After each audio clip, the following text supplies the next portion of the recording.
People's Republican पक्ष हा महायुतीचा घटक पक्ष असल्यामुळे आम्हाला सत्तेत वाटा मिळायलाच हवा.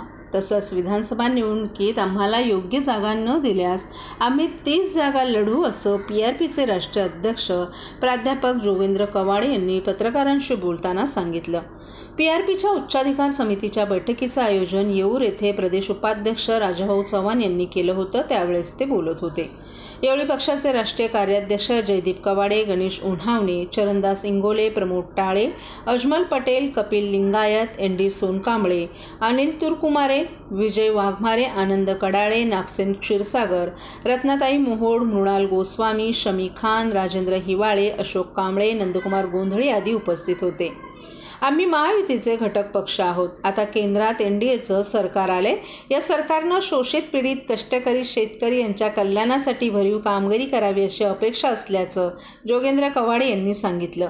आता निवडणुका संपल्या आहेत. निवडणुकांमध्ये लोक एकमेकांचे विरोधक असतात, शत्रू नसतात. याचं भान ठेवून कुणीही दुखावणार नाही याची काळजी सत्ताधारी वर्गानं घ्यायला हवी असं सांगत आम्हाला सत्तेत वाटा हवा असल्याचं त्यांनी सांगितलं. आता मंत्रिमंडळाचा विस्तार केला जाणार असल्यानं आम्हाला एक कॅबिनेट आणि एक राज्यमंत्रीपद तसंच महामंडळात प्रतिनिधित्व द्यावं. आगामी विधानसभा निवडणुकीत चांगल्या जागा द्याव्यात, अन्यथा आम्ही 30 जागांवर निवडणूक लढवू असंही त्यांनी सांगितलं. दरम्यान संविधान बदलण्याचा प्रश्नच निर्माण झाला नाही. भाजपमधील काही लोकांनी याबाबत विधानं केली होती. त्याविरोधात आम्ही कारवाईची मागणी केल्यानंतर अशी विधानं करणाऱ्यांवर भाजपनं कारवाई केली असंही प्राध्यापक जोगेंद्र कवाडे यांनी सांगितलं. आमच्या पीपल्स रिपब्लिकन पक्षाच्या उच्चाधिकार समितीची बैठक आज ठाण्यात होत आहे. येऊ घातलेल्या विधानसभेच्या निवडणुकीच्या संदर्भात अत्यंत महत्त्वपूर्ण अशा प्रकारची आमच्या पक्षाची बैठक आहे. धोरणात्मक निर्णय आजच्या बैठकीत घेतले जाणार आहेत. यामध्ये आमचा पक्ष मुख्यमंत्री एकनाथजी शिंदे यांच्या शिवसेनेसोबत आमच्या पक्षाची आघाडी झालेली आहे. महायुतीचं सरकार आहे. हे असताना देखील सत्तेमधला उचित वाटा आमच्या पक्षाला मिळावा अशा प्रकारची अपेक्षा आमच्या पक्षाची आहे. मंत्रिमंडळाचा होणारा विस्तार, महामंडळं याच्यामध्ये योग्य प्रकारचं प्रतिनिधित्व आमच्या पक्षाला मिळावं अशा प्रकारची आमची अपेक्षा आहे. विधानसभेच्या निवडणुका, लोकसभेच्या निवडणुका आम्ही प्रचंड मोठं काम केलं यांच्यासाठी, महायुतीमध्ये त्या उमेदवारांसाठी. आणि या येऊ घातलेल्या विधानसभेच्या निवडणुकीमध्ये आमच्या पक्षाच्या कोर कमिटीने स्वबळावर 31 विधानसभेच्या जागा महाराष्ट्रातून लढवण्याचा निर्णय घेतलेला आहे. अर्थात जेव्हा एकनाथजी शिंदे यांच्या शिवसेनेसोबत जी राजकीय चर्चा होईल किंवा महायुतीमध्ये जागा वाटपाचं जेव्हा चर्चा होईल त्यामध्ये आमच्या पक्षाच्या वाट्याला किती जागा येतात हे त्याची निश्चित होईल. तेव्हा आपल्याला सांगू.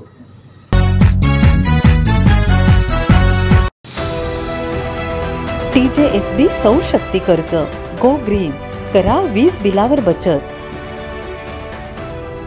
आकर्षक व्याजदर, 84 महिने परतफेड कालावधी, 80% लोन, व्यावसायिक आणि उद्योजकांकरता सुद्धा. अधिक माहितीसाठी तुमच्या जवळच्या शाखेला भेट द्या किंवा संपर्क साधा. 1800-223-466 आणि 1800-266-3466.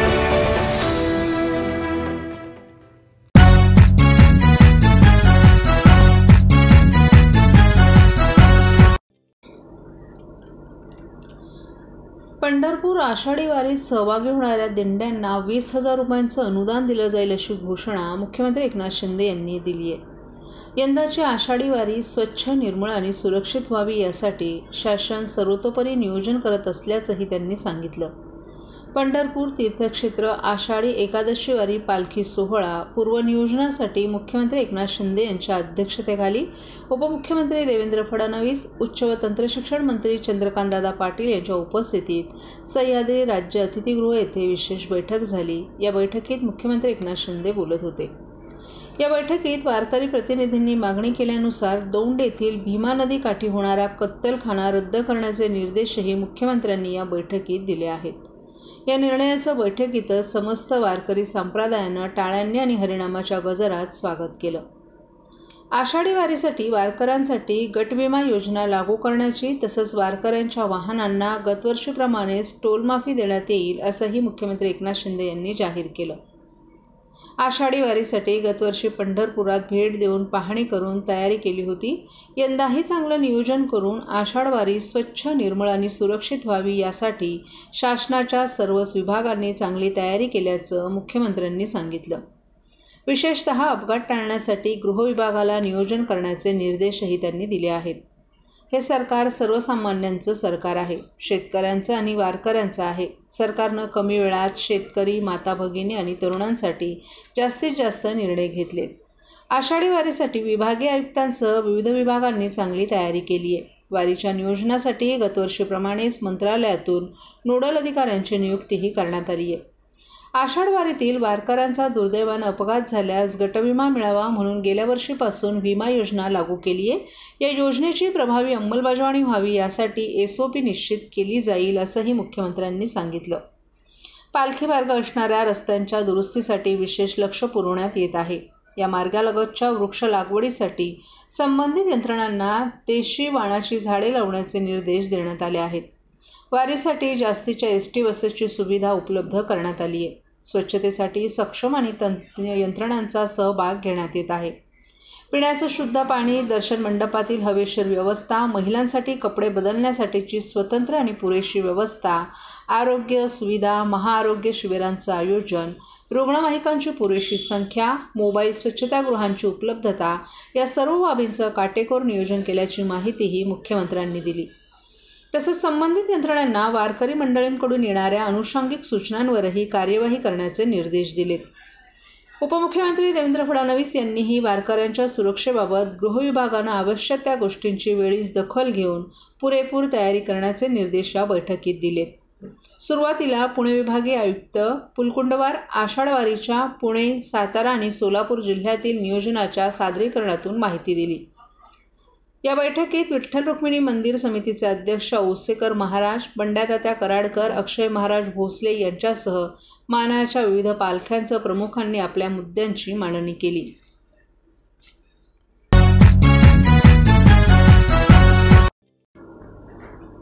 नवीन शैक्षणिक वर्षाच्या पहिल्याच दिवशी आज सकाळी महापालिकेच्या वर्तकनगर येथील प्रांगणातील शाळा क्रमांक 44, 40, 30 आणि 20 मधील विद्यार्थ्यांचं ठाणे महापालिका आयुक्त सौरभ राव यांनी गुलाब पुष्प देऊन स्वागत केलं. तसंच सावरकरनगर येथील शाळा क्रमांक 120 मध्येही पालिका आयुक्तांनी भेट देऊन विद्यार्थ्यांचं स्वागत केलं. यावेळी विद्यार्थ्यांनी शाळेतील सर्व उपक्रमात सहभागी व्हावं, भरपूर अभ्यास करावा आणि आईवडिलांना समाधान मिळेल असं यश मिळवावं असं आयुक्त राव यांनी विद्यार्थ्यांशी संवाद साधताना सांगितलं. मुख्यमंत्री एकनाथ शिंदे यांच्या निर्देशाप्रमाणे शाळांचं रूप बदललं जात आहे. त्याचा विद्यार्थी आणि शिक्षक यांना फायदा होईल असंही आयुक्त राव यांनी सांगितलं. विद्यार्थ्यांचं स्वागत केल्यावर काही वर्गांमध्ये जाऊन आयुक्त राव यांनी विद्यार्थ्यांना शुभेच्छा दिल्या. नवीन कोरी पाठ्यपुस्तकं विद्यार्थ्यांना दिली. यावेळी माजी ज्येष्ठ नगरसेवक दिलीप बारटक्के, अतिरिक्त आयुक्त संदीप माळवी, उपायुक्त सचिन पवार, गट अधिकारी संगीता बामणे, शिक्षक वृंद आदीही उपस्थित होते.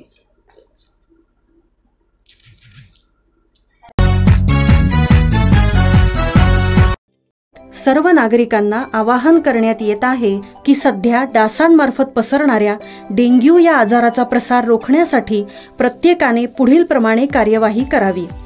डेंग्यू आजार एडिस इजिप्ती हा डास चावल्याने होतो.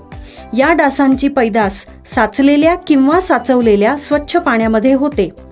8 दिवसांपेक्षा जास्त दिवस पाणी उघडे व साचून राहिल्यास त्यात डास अंडी घालतात. अंड्यांच्या अळ्या तयार होऊन पुढे डास तयार होतात.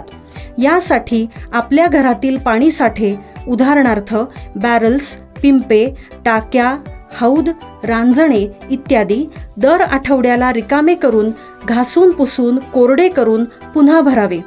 1 दिवस कोरडा दिवस म्हणून पाळावा.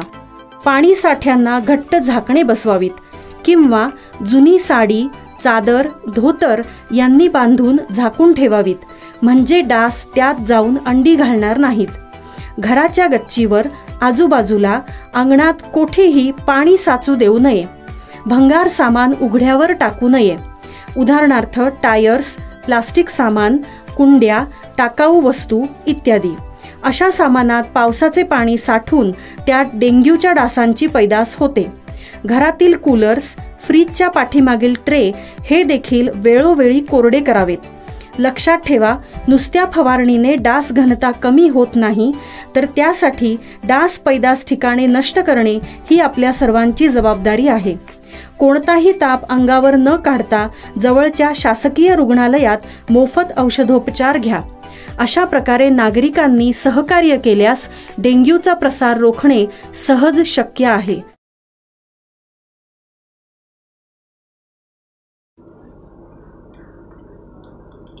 ठाणे महापालिका क्षेत्रातील अतिधोकादायक इमारतींपैकी व्याप्त असलेल्या सर्व इमारतींचा पाणी पुरवठा, वीज जोडणी आणि मलनिस्सारण वाहिन्या तात्काळ तोडण्यात याव्यात. तसंच रहिवाशांच्या जीविताच्या सुरक्षेच्या दृष्टीने त्या इमारती लगेच रिकाम्या कराव्यात असे स्पष्ट निर्देश महापालिका आयुक्त सौरभ राव यांनी सहाय्यक आयुक्तांना दिले आहेत. पुढील 2 दिवसात सहाय्यक आयुक्तांनी त्यांच्या विभागातील अतिधोकादायक आणि धोकादायक अशा सर्व इमारतींची प्रत्यक्ष पाहणी करावी आणि रहिवाशांना तेथून स्थलांतरित होण्यासाठी संवाद साधावा असेही निर्देश आयुक्त राव यांनी दिले आहेत. मान्सूनसाठी तयारीच्या दृष्टीनं मुख्यमंत्री एकनाथ शिंदे यांनी आढावा बैठकीत दिलेल्या सूचना, त्यापाठोपाठ ठाण्यातील लोकप्रतिनिधी आणि नागरिक यांच्याकडून येत असलेल्या तक्रारी आणि सूचना तसंच जिल्ह्याच्या पालक सचिव सुजाता सैनिक यांनी गुरुवारी आढावा बैठकीत दिलेले निर्देश यांच्या पार्श्वभूमीवर ठाणे महापालिका आयुक्त सौरभ राव यांनी सर्व उपनगर अभियंता, सर्व सहाय्यक आयुक्त, आरोग्य अधिकारी, वृक्ष अधिकारी, सर्व कार्यकारी अभियंता यांची शुक्रवारी बैठकीत घेतली. या बैठकीस अतिरिक्त आयुक्त संदीप माळवी, अतिरिक्त आयुक्त प्रशांत रोडे, नगर अभियंता प्रशांत सोनाग्रा, उपायुक्त जी गोदेपुरे, उपायुक्त मनीषा जोशी, सचिन पवार, तुषार पवार, दिनेश तायडे, शंकर पाटोळे आदीही उपस्थित होते. महापालिका क्षेत्रात एकूण 96 अतिधोकादायक इमारती आहेत. त्यापैकी 37 इमारती व्याप्त आहेत.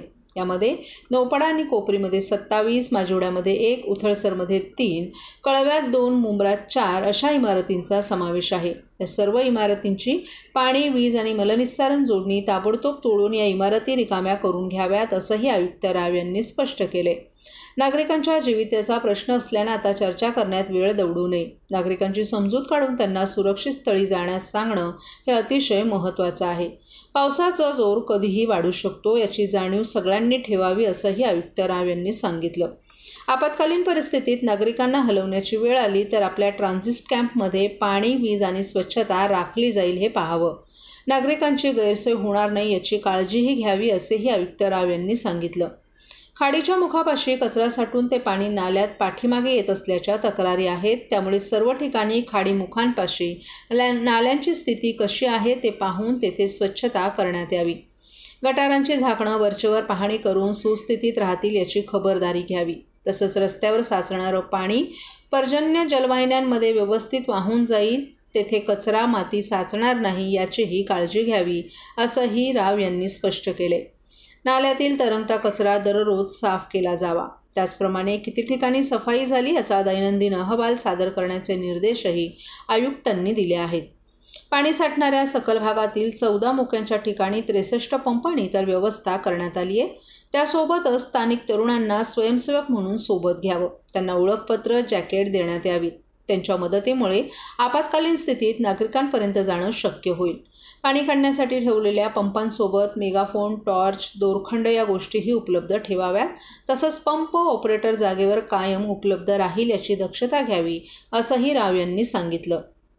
महापालिका हद्दीतील कोणत्याही रस्त्यावर खड्डा पडला तर तो 24 तासांच्या आत भरला गेला पाहिजे. तसंच पावसामुळे झाडांची पडझड झाली तर त्या फांद्या, पालापाचोळा 24 तासांच्या आत उचलला गेला पाहिजे. यात कोणतीही कुचराई नको असंही राव यांनी स्पष्ट केले. तर ज्या होर्डिंगची स्थिरता प्रमाणपत्र अजूनही आलेले नाहीत अशी 25 होर्डिंग्स ताबडतोब काढून टाकावीत. तसंच मंजूर आकारमानापेक्षा मोठी असलेली 53 होर्डिंग्सही ताबडतोब काढण्यात यावीत असे स्पष्ट निर्देश आयुक्त राव यांनी जाहिरात विभागाला दिले आहेत.